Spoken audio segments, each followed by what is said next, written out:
혹시 요즘 들어 예전 같지 않게 깜빡깜빡하는 일이 잦아지셨나요? 아니면 머리가 예전만큼 빨리 안 돌아가는 것 같다는 느낌 받으신 적 있으세요? 그 이유가 사실은 마치 도미노처럼 하나가 무너지면서 모든 걸 무너뜨리는 연쇄 반응 때문이라면 어떨까요? 오늘 우리 뇌가 늙어가는 과정, 그 비밀의 문을 한번 열어보겠습니다. 자, 오래된 집 한 채를 한번 떠올려 보세요. 지붕에선 비가 새고 수도관은 녹슬었고 전선은 낡아서 위태위태하죠. 이 집이 무너져 내리는 이유가 딱 한 가지 문제 때문일까요? 절대 아니겠죠. 이 모든 문제들이 복잡하게 얽히고 설켜서 결국 버티지 못하게 되는 겁니다. 우리 뇌도 사실 이 낡은 집과 아주 비슷합니다. 기억력이 흐릿해지고 생각이 느려지는 이 모든 현상들. 과연 단 하나의 원인, 딱 한 명의 범인 때문에 일어나는 걸까요? 최근 과학은 우리에게 전혀 다른 이야기를 들려주고 있습니다. 예전에는 말이죠, 과학자들이 뇌 노화의 원인을 딱 하나로 콕 집어서 설명하려고 했어요. 하지만 이제는 그게 아니라는 걸 알게 됐습니다. 마치 도미노가 우르르 쓰러지듯이 작은 문제 하나가 또 다른 문제를 낳고 그 문제가 걷잡을 수 없이 커지는 연쇄 붕괴 과정이라는 거죠. 자, 그럼 그 첫 번째 도미노가 뭔지부터 한번 볼까요? 모든 문제의 시작은요, 정말 고요하게 우리 몸 안에서 마치 꺼지지 않는 작은 화재 경보기처럼 시작됩니다. 소리가 없어서 누구도 알아차리지 못하죠.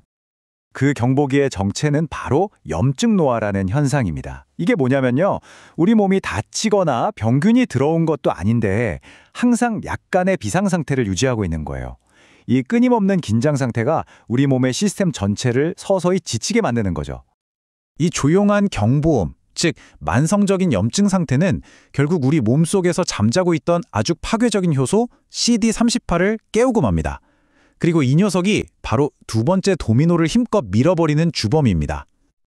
자, 그럼 이 소리 없는 경보음이 어떻게 우리 세포의 발전소를 멈추게 하는지, 즉 끔찍한 에너지 대란으로 이어지는지 한번 들여다보겠습니다. 일단 깨어나서 폭주하기 시작한 이 CD38 효소는요, 엄청난 식탐을 자랑합니다. 우리 세포가 살아가는데 꼭 필요한 핵심 연료 NAD+를 미친 듯이 먹어치우기 시작하거든요. 이 NAD+가 있어야 세포가 에너지를 만들고 또 스스로를 고치고 하는데 말이죠. NAD+가 왜 그렇게 중요하냐고요? 우리 세포 안에는 미토콘드리아라는 아주 작은 발전소들이 있기 때문이에요.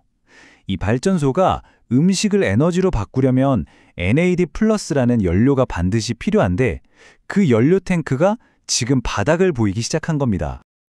생각해 보세요. 건강한 발전소는 아주 깨끗하고 효율적으로 에너지를 뿜어내죠.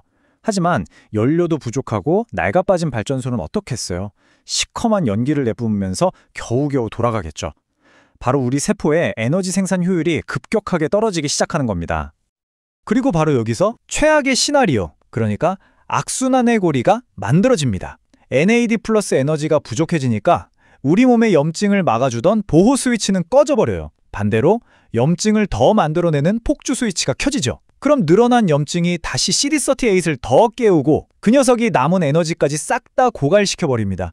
이건 뭐 불난집에 기름을 붓는 격이죠. 자, 발전소가 고장났습니다. 그럼 전력 공급이 끊기는 걸로 끝날까요? 아니죠. 공장 주변은 온갖 오염물질과 쓰레기로 가득 차게 됩니다. 우리 세포도 똑같습니다. 핵심은 이겁니다. 제 기능을 못하는 미토콘드리아는 에너지 대신에 산화 스트레스라고 불리는 아주 유독한 쓰레기를 대량으로 뿜어내기 시작해요. 이 쓰레기는 세포 구석구석을 돌아다니면서 모든 것을 망가뜨리기 시작합니다. 설상가상으로 에너지가 없으니까 세포의 청소부 역할을 하던 미토파지 시스템마저 작동을 멈춰버립니다.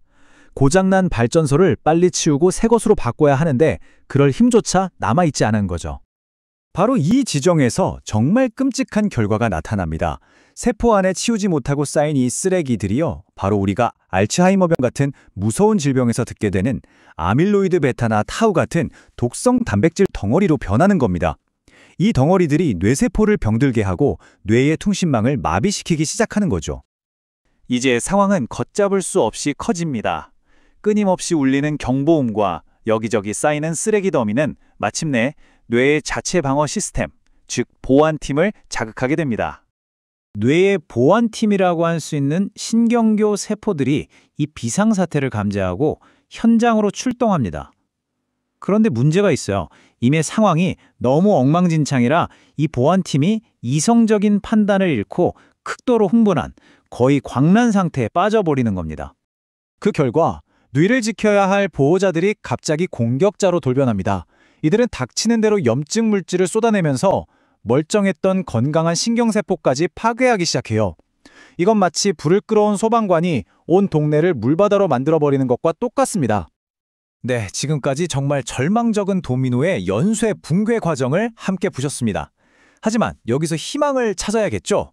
이 과정을 우리가 이해했다는 건 반대로 말하면 우리가 어디를 고쳐야 할지 알게 되었다는 뜻이기도 하니까요. 자, 다시 한번 간단하게 정리해 볼까요? 모든 건 만성염증이라는 작은 경보음에서 시작됐죠. 이게 에너지 고갈을 불렀고 그 결과 세포는 오염되고 쓰레기가 쌓였습니다. 보안 시스템까지 폭주하면서 뇌기능의 퇴화로 이어진 겁니다. 그럼 이 도미노를 멈출 방법은 없을까요? 다행히도 과학자들은 이 각 단계에 개입할 수 있는 방법들을 열심히 연구하고 있습니다. 첫 번째 도미노인 염증 자체를 줄이거나 아니면 바닥난 에너지를 다시 충전해주거나 혹은 쌓인 쓰레기를 치워주는 약물을 개발하는 등 다양한 희망적인 시도들이 이루어지고 있죠. 맞습니다. 노화 그 자체는 우리가 피할 수 없는 자연스러운 과정일지도 모릅니다.